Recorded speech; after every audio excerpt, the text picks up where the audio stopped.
apakah Bapak setuju Pak jika kita mengatakan bahwa industri inilah yang sebenarnya menjadi tulang punggung ekonominya Indonesia, dan dukungan apa nih yang perlu dilakukan oleh pemerintah begitu Pak supaya memang industri ini bisa berkembang dan optimal, bukan hanya berkembang Pak? Ya, jadi pemerintah itu kan regulator. Ya, sehingga bagaimana membuat regulasi yang begitu menarik buat investor. Nah, untuk tahu itu harus tanya kepada investor. Anda mau regulasi yang seperti apa untuk daerah ini, no? Yang kita butuhkan dari pemerintah adalah tumbuhnya lapangan kerja, transfer teknologi, dan memperbaiki lingkungan hidup. Jangan justru merusaknya. Itu 3 keperluan paling penting. Nah, itu memberikan dampak multiplier effect terhadap daerah sekelilingnya. Yang 1.000 hektar itu biarlah dikelola oleh investor. Tapi mempengaruhi 100.000 hektar. Kan nggak ada masalah. Toh? Betul. Nah, jadi itulah yang harus ditawarkan atau direncanakan agar supaya investor tertarik masuk. Nah, tiap investor, tiap daerah membutuhkan peraturan yang berbeda-beda.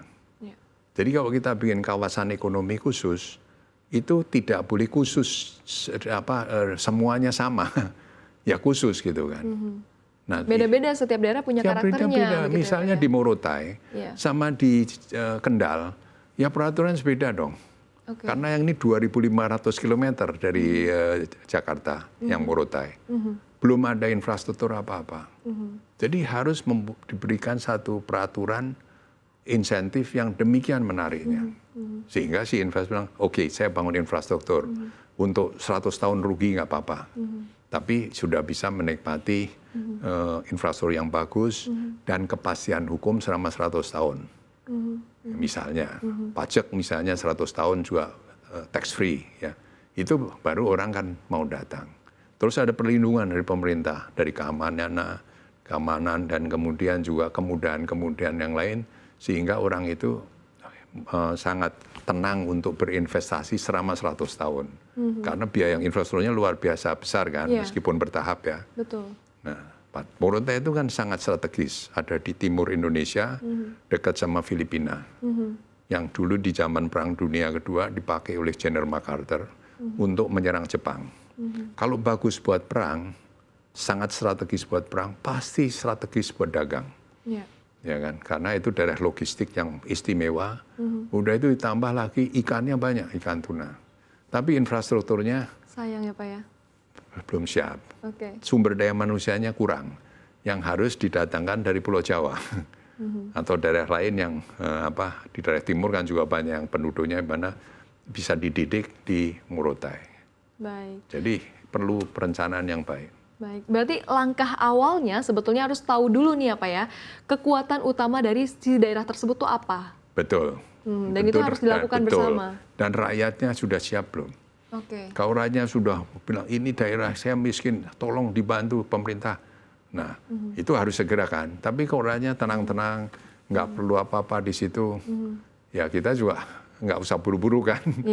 Karena sudah aman, tenang ya kan. Kenapa kedamaiannya diganggu? Tapi kalau di situ tuh rakyatnya sudah siap, udah resah gitu ya Pak ya, harus dibantu segera. Gitu.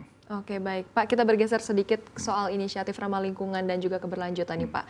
Saat ini hampir seluruh sektor berbicara soal keberlanjutan, kemudian juga ramah lingkungan. Nah, dari Kija sendiri, strategi apa nih Pak yang dilakukan atau adaptasi apa yang akan dilakukan ke depannya untuk meningkatkan keberlanjutan begitu Pak? Ya, sustainability. Yes, sustainability. Ya, jadi sustainability itu kan satu, kita berdaya dari lingkungan hidup. Maka saya tadi bilang, lingkungan hidup kita jangan dirusak, harus diperbaiki. Itu nomor satu kan ya. Nah, kalau masalah itu kan, apa sih kehidupan itu yang membutuhkan sustainability? Air, ya, energi, kemudian flora faunanya kita urus. Lingkungan hidupnya itu jangan sampai menimbulkan polusi, udara, telinga, ya, terus kemudian hal-hal lain yang membuat bumi kita rusak. Nah, kalau itu dijaga, maka sustainability terjadi. Misalnya di Cikarang 36 tahun yang lalu, moto kita itu adalah fully integrated industrial estate with world-class infrastructure and environmentally friendly. Itu 36 tahun yang lalu. Jadi udah disiapin membuat daerah yang environmentally friendly. Terus itu Cikarang, itu tempat liu-liu buat tambang-tambang itu bata genting. Waktu itu kita kasih nama Cikarang Baru Kota Hijau. Padahal nggak ada tanaman, cuma ada satu pohon. Pertama bangun dulu lapangan golf, supaya menjadi tempat persemaian yang hijau. Menghijaukan seluruh Cikarang, karena kita yang supply tanaman-tanaman sana. Terus tanah yang nggak subur itu dibikin subur, diuruk dengan tanah merah, pasir ya. Sehingga sekarang menjadi botanic garden. Belanda bikin botanic garden di tanah yang subur. Ini Jawa BK bikin botanic garden di tanah yang gersang. Jadi bisa kan? Bisa. Diperbaiki itu bisa.